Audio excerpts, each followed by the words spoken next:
Eine der Hauptkonstellationen des Jahres 2024 ist der Zwang, sich einschränken zu müssen. Das hatten wir schon 2023 und wird uns auch noch einige Jahre begleiten. Für 2024 bezieht es sich vor allem auf den finanziellen Bereich.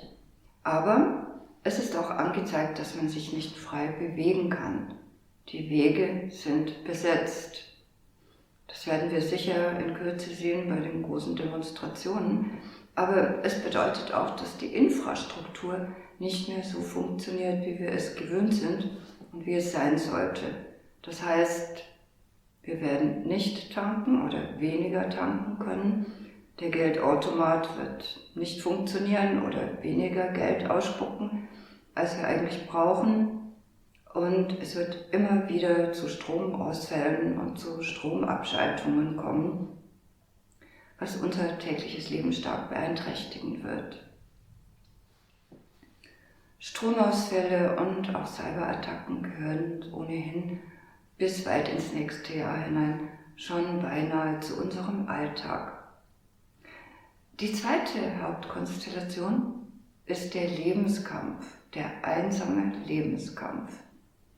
Früher hörte man ja oft, wie die Leute sagten, wir sind viele, aber das wird weniger werden. Jeder wird immer mehr das Gefühl haben, seinen eigenen, ganz individuellen Kampf zu führen, bei dem ihm keiner helfen kann und den er allein durchstehen muss. Aber viele stehen das eben nicht mehr durch und geben auf. Dafür geben andere umso mehr Gas. Sie haben keine Lust, sich einschränken zu lassen und sie demonstrieren das auch sehr deutlich. Man wird natürlich versuchen, sie zu reglementieren, das werden sie sich nicht gefallen lassen und so entsteht eine Gewaltspirale im Laufe der Zeit zwischen verschiedenen Gruppen und das geht dann bis ins nächste Jahr hinein, bis hin zu bürgerkriegsähnlichen Zuständen. Der dritte Punkt ist der Zusammenbruch des Immunsystems. Da gibt es sogar eine eindeutige Aussage im Solar. Das Immunsystem ist geschwächt und wird im Laufe der Zeit zusammenbrechen. Das ist noch lange nicht alles.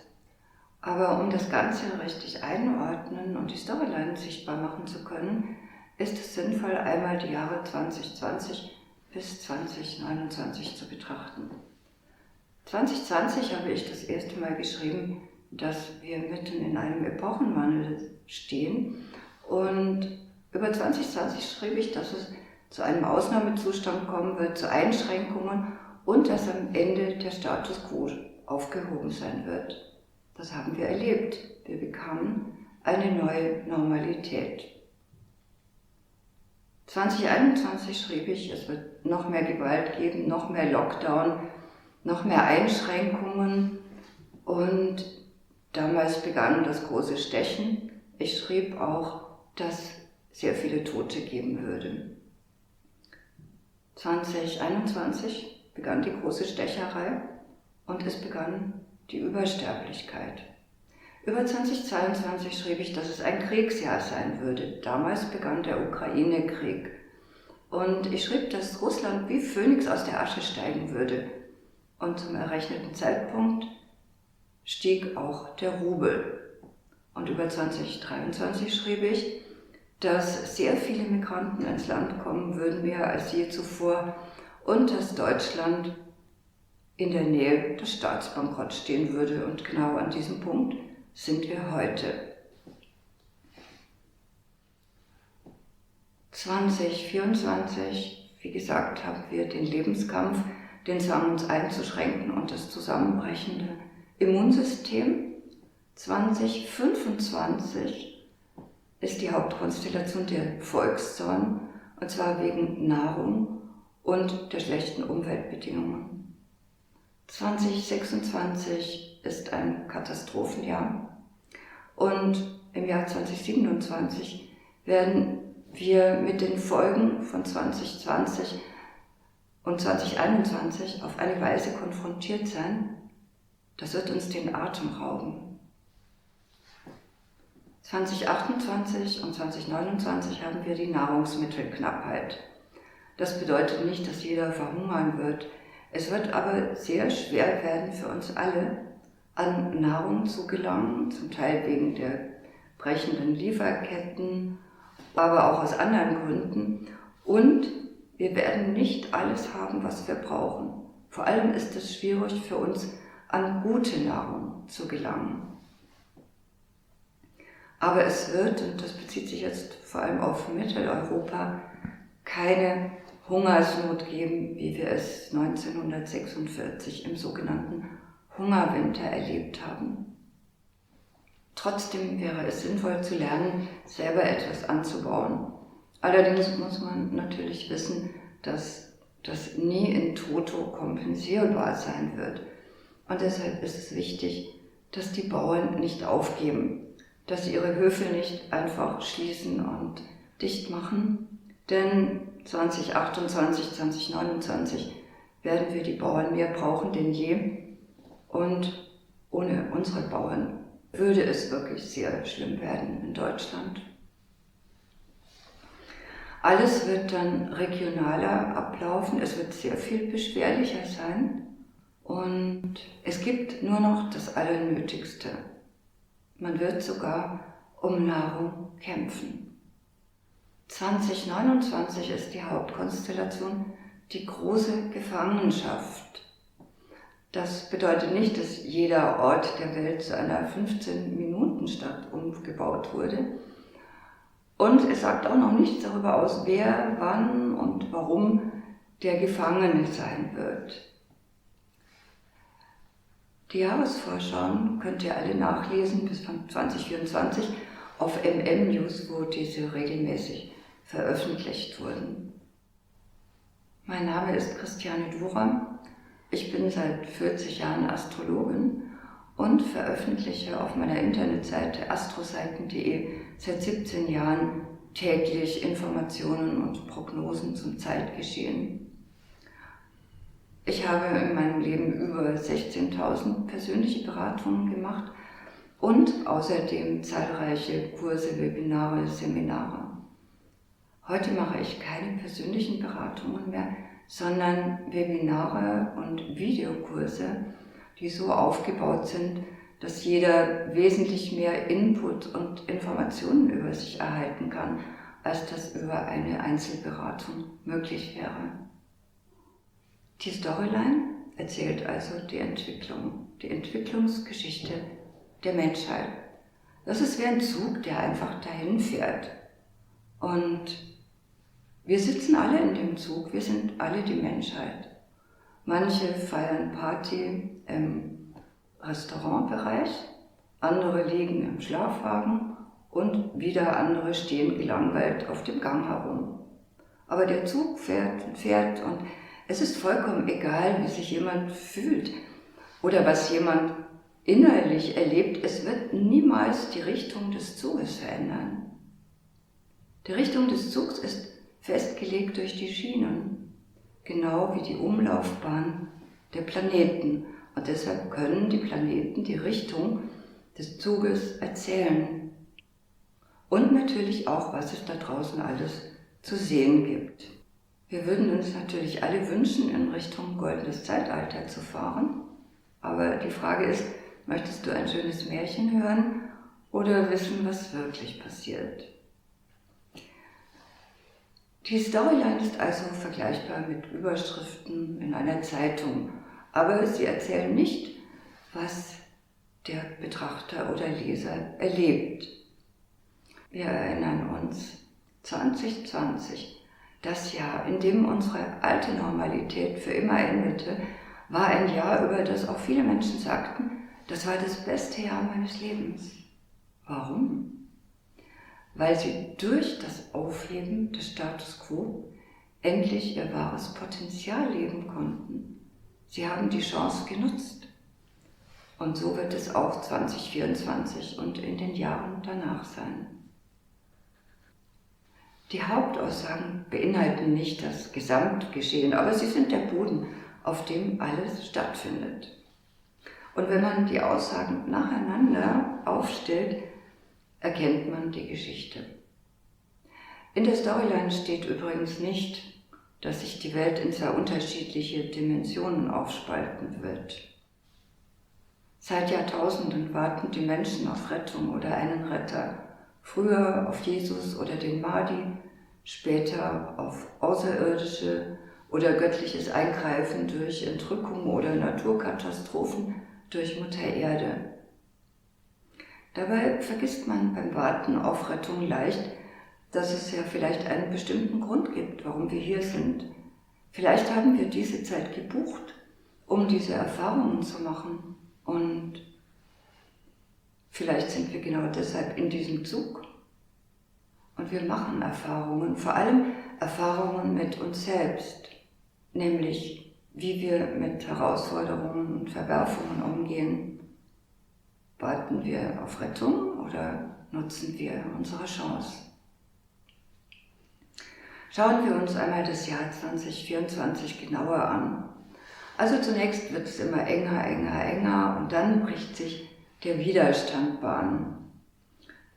Einer der Gründe sind übrigens im Laufe des Jahres auch weitere Aufdeckungen, die sich nicht nur auf die vergangenen Jahre beziehen, sondern die auch viel weiter zurückgehen.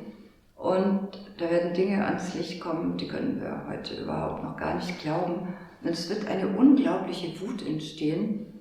Und so entsteht diese Gewaltspirale bis hin zu bürgerkriegsähnlichen Zuständen.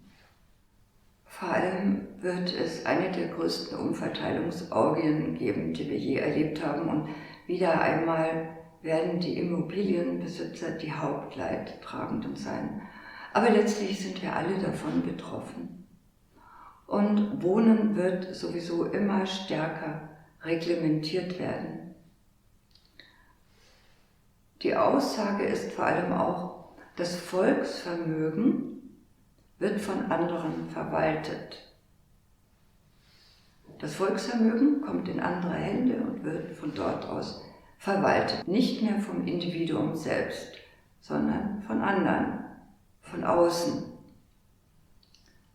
In der zweiten Jahreshälfte wird es auch immer wieder und häufiger zu Stromausfällen und Stromabschaltungen kommen, meistens ohne Ankündigung.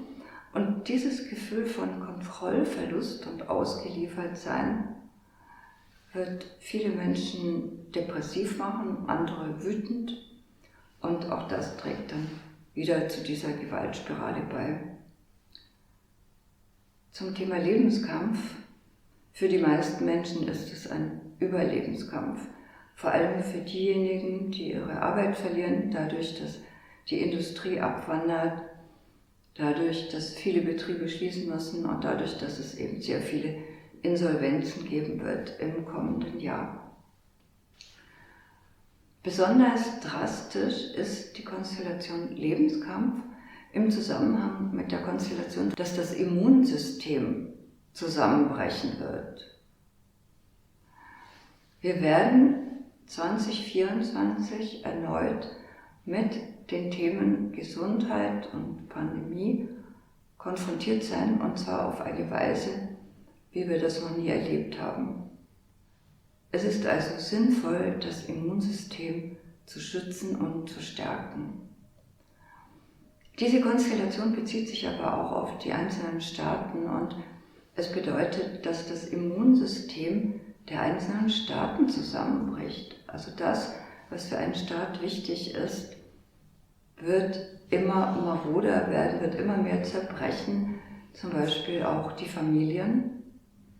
Es wird auch immer mehr Geburtenrückgänge geben, und die Entwicklung, die begonnen hat in Bezug auf Infertilität und so weiter, wird sich fortsetzen bzw.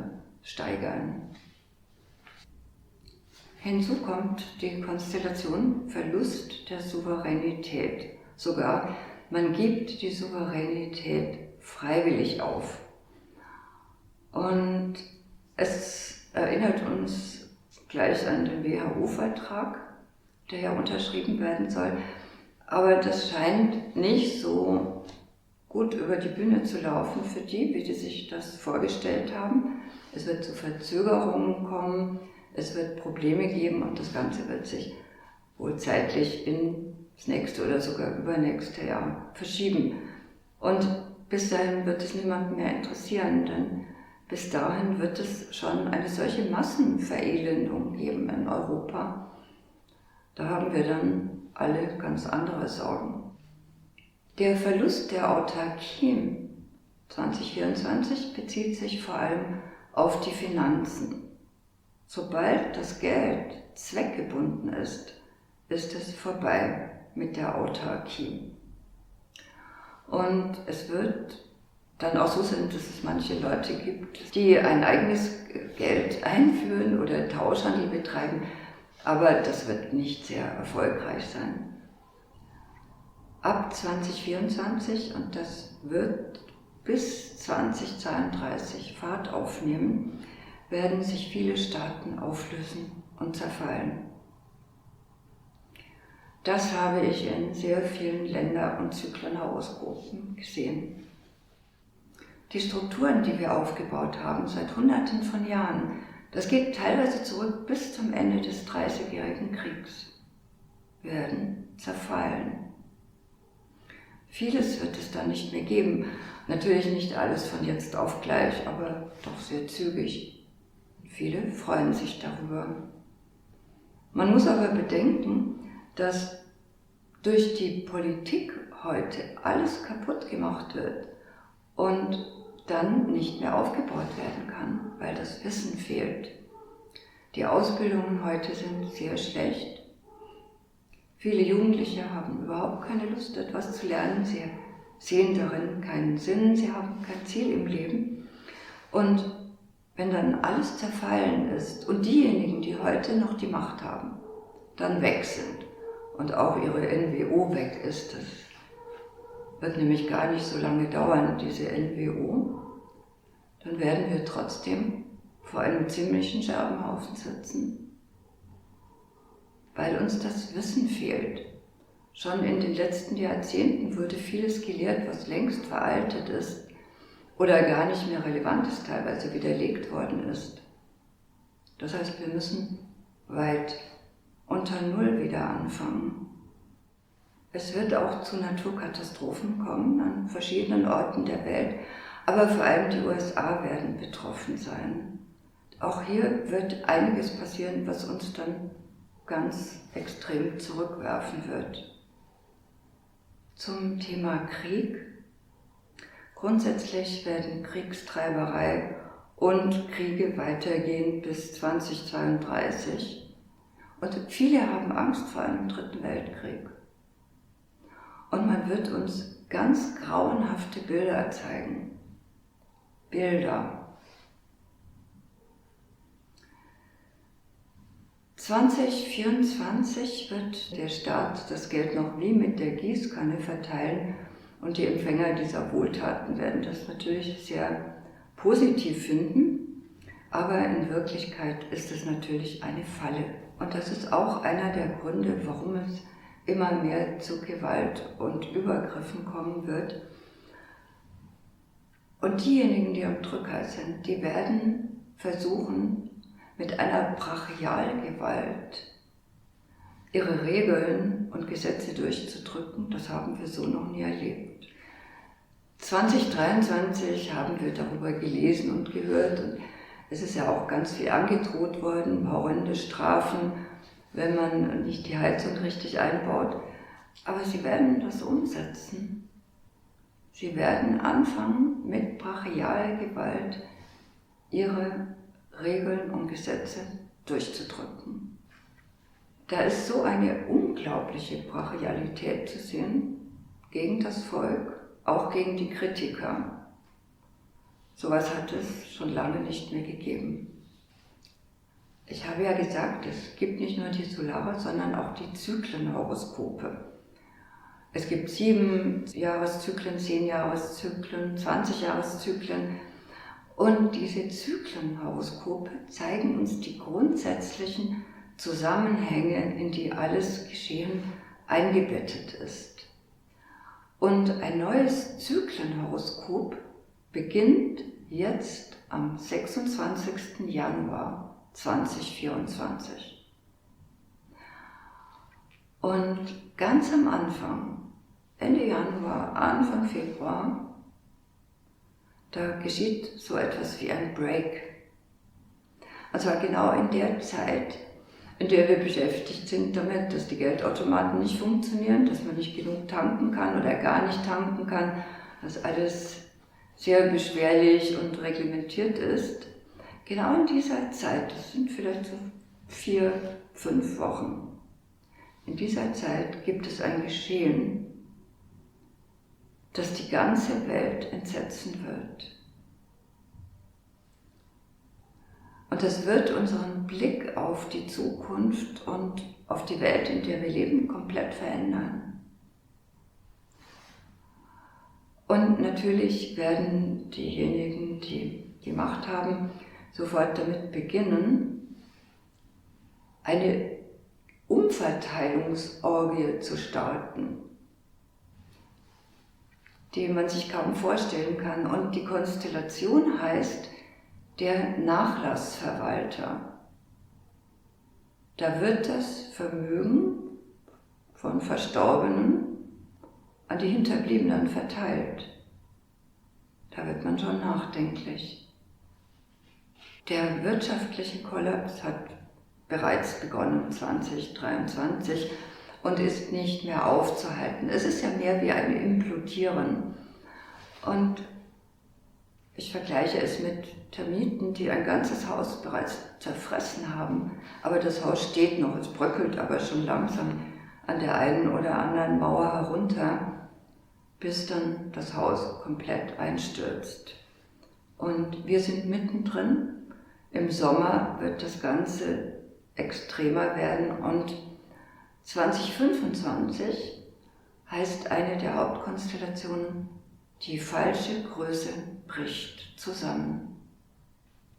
Da ist dann ein Endpunkt erreicht. Die Sache ist die, es gibt tatsächlich einen Epochenwandel. Einen Wandel, wie es ihn noch niemals gab. Und innerhalb dieser tiefgreifenden Veränderungen wird sich alles verändern, unser ganzes Leben. Also das, was wir heute schon als außergewöhnlich betrachten, gemessen an dem, was wir noch vor ein paar Jahren hatten, ist gar nichts dagegen. Es wird unser Leben komplett auf den Kopf stellen. Aber aus der persönlichen Entwicklung oder gar dem persönlichen Subjektivismus ableiten zu wollen, wohin sich die Menschheit hin entwickelt, kann dazu führen, dass man das Wichtigste übersieht und womöglich zu spät erkennt, was die Essenz dieses Wandels ist. Und damit verpasst man das Entscheidende. Wenn du mehr über die Zukunft, die neue Epoche und all die Zusammenhänge wissen möchtest und überdies individuelle Lösungen suchst, dann da schau doch einfach mal bei astroseiten.de vorbei. Wenn dir mein Video gefallen hat, gib mir gerne ein Like oder schreib es mir in die Kommentare. Ich freue mich darüber und ich wünsche dir viel Glück für 2024 und darüber hinaus.